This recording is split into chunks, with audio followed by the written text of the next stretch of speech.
O discurso ontem à noite de Donald Trump fez com que os mercados acordassem estressados, mas ao longo do dia tivemos notícias de que o Irã poderia estar formando uma espécie de aliança com Omã para reabrir o Estreito de Hormuz, e isso fez com que os mercados melhorassem.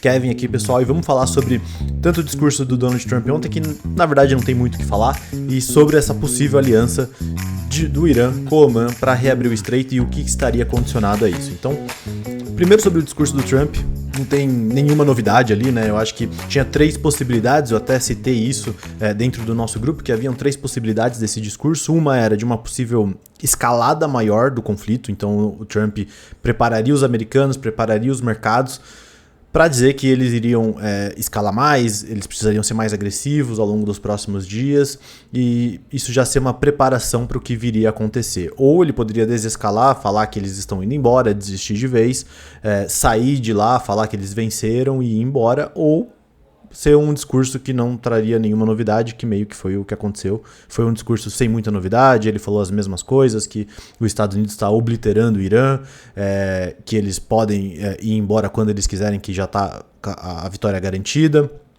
Ele falou que o estreito abriria naturalmente, que agora depende muito mais de outros países que dependem do Estreito de Hormuz e não dos Estados Unidos para conseguirem reabrir as águas, o fluxo de petróleo de lá, que os Estados Unidos é autossuficiente, não precisa da ajuda ou do estreito de alguma forma, então isso não depende mais dos Estados Unidos. E ele também, obviamente, ameaçou o Irã de forma bastante agressiva, e eu acho que o que fez com que os mercados abrissem com esse movimento mais forte de queda hoje foi muito mais a antecipação de uma desescalada. Os mercados estavam melhorando, esperando que os Estados Unidos desescalasse o conflito nesse discurso, que o Trump viesse com um discurso mais de paz, de pacificação. E quando ele não veio, eu acho que os mercados simplesmente voltaram a reprecificar o que estava antes. Agora, o importante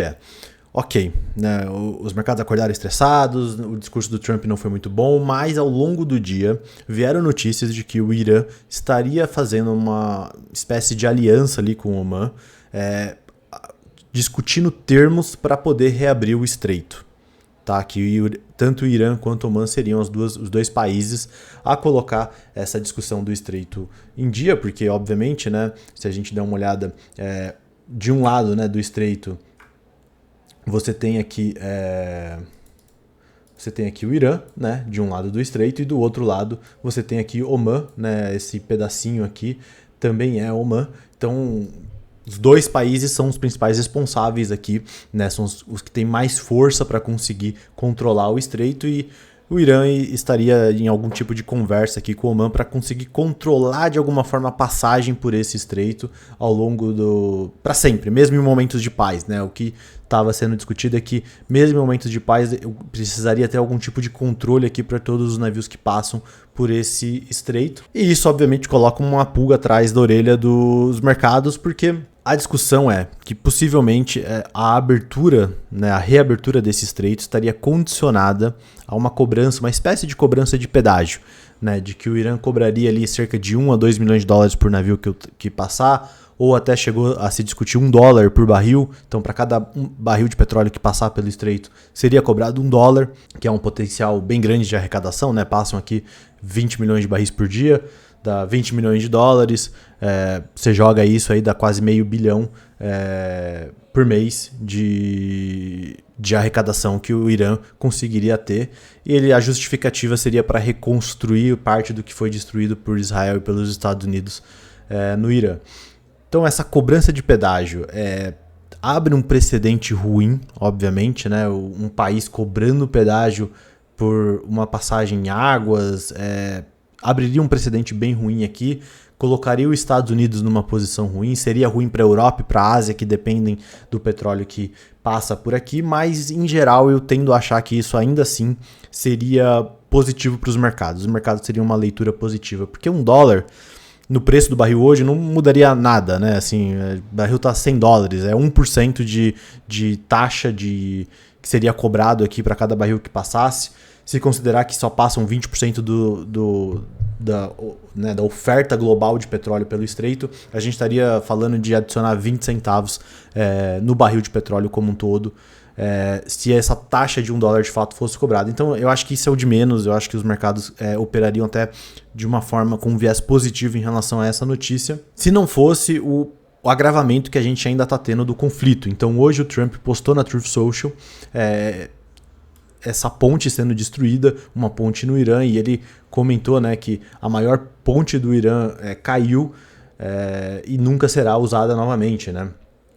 E que se o Irã não fizer um acordo agora, né, it's time for a deal, se eles não fizerem um acordo agora, vai ficar muito tarde, não vai sobrar nada para o país, né? E eles poderiam ainda ser um grande país. Então o Trump voltou a fazer grandes ameaças aqui contra o Irã. A gente vê que o conflito ele segue aqui, o conflito ele segue escalando no curto prazo. A gente vai para um final de semana aqui de sexta, sábado e domingo, né? Vão ser 3 dias em que o Trump vai ter aqui como tomar atitudes, de repente escalar um pouco mais num período com os mercados totalmente fechados. Então não dá para saber o que vai acontecer ao longo desses próximos 3 dias. Pode ser que a gente escale, pode ser que não, mas eu acho que é interessante, é importante essa entrada de Oman na discussão. Oman ela tem sido uma grande referência, um grande parceiro de ambos os países, né, como um mediador das discussões entre Estados Unidos e Irã.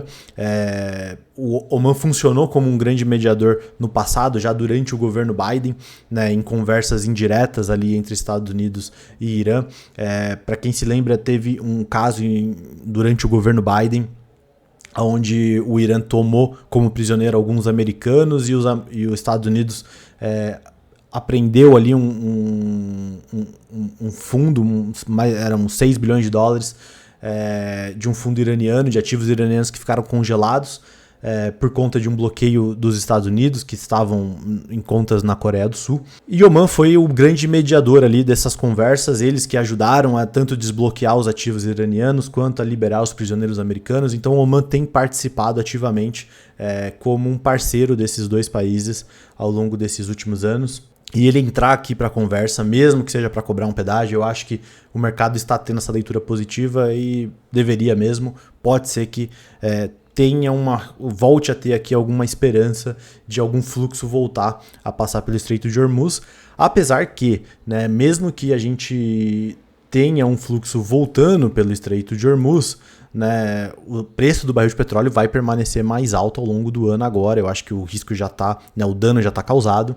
O próprio Goldman aqui ressaltou, né, que agora o novo higher for longer, né, em relação ao preço do petróleo. O preço do barril de petróleo ele vai permanecer em patamares mais altos ao longo do ano. Eles esperam que esse barril de petróleo fique entre $110 entre março e abril, e ao longo de 2026 a média de preço seja mais próximo de $85, né? E esse relatório ele foi de 22 de março, então já tem 2 semanas. Provavelmente essa média do barril de petróleo até está subindo agora, porque cada dia que passa, né, sobe um pouco esse tamanho aqui, né, sobe um pouco o degrau de quanto o preço do barril de petróleo vai ficar ao longo do ano. Eu diria que já está entre $90 a $95, o que obviamente vai ser um problema para a inflação, vai ser um problema para consumo, talvez coisas mais ligadas a consumo, empresas aéreas, esse tipo de coisa sofra mais ao longo desse ano. Talvez não seja um ano para comprar esse tipo de ação. Por outro lado, nesses momentos, né, de maior estresse, assim, o que está performando muito bem é a energia, e talvez tenha uma virada no momento que o estreito abrir. Provavelmente você vai ter uma virada desse fluxo de setor de energia para outras coisas que ficaram mais baratas, né? Então, por mais que a gente vai ter um preço de barril de petróleo mais alto ao longo desse ano, o primeiro movimento do mercado talvez seja um movimento de realização dos lucros que tiveram aqui com petróleo, com energia, e começar a querer olhar e colocar capital em outras coisas que ficaram para trás, né? Aí você vai começar a ter uma nova discussão se o medo vai ser inflação ou se o medo vai ser recessão, né? E também tem aqui conversas que também chamaram bastante atenção, porque na semana passada a gente tinha a notícia de que nenhum país queria se envolver com os Estados Unidos na reabertura do Estreito de Hormuz, e agora o que saiu na Reuters foi que 40 países estão discutindo a reabertura do Estreito de Hormuz. Então a gente saiu de nenhum país quer se envolver para mais de 40 países aqui possivelmente estariam dispostos agora a se envolver. E teve aqui essas discussões presidida aqui pela ministra, né, do Reino Unido, de mais de 40 países, para chegarem ali a algumas conclusões de como eles poderiam ajudar na reabertura do estreito.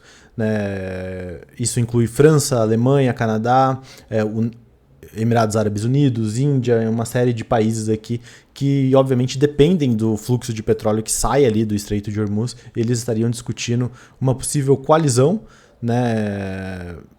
E como eles poderiam aqui se preparar para se envolver diplomaticamente e economicamente para persuadir o Irã a reabrir o estreito. Né? Então eles poderiam tentar fazer uma proposta juntos, unidos com o Irã, fazer algum tipo de sanção comercial juntos contra o Irã, ou até mesmo juntar tropas e ter algum plano militar para abrir aqui o Estreito de Hormuz, porque obviamente esses são os países que mais têm sofrido com o fechamento do estreito. Bom, e embora a reunião ela tenha terminado aqui sem nenhum acordo específico, né, houve um consenso de que o Irã não deveria poder cobrar taxas de trânsito dos navios que utilizam a via marítima e que todas as nações deveriam poder usá-la livremente.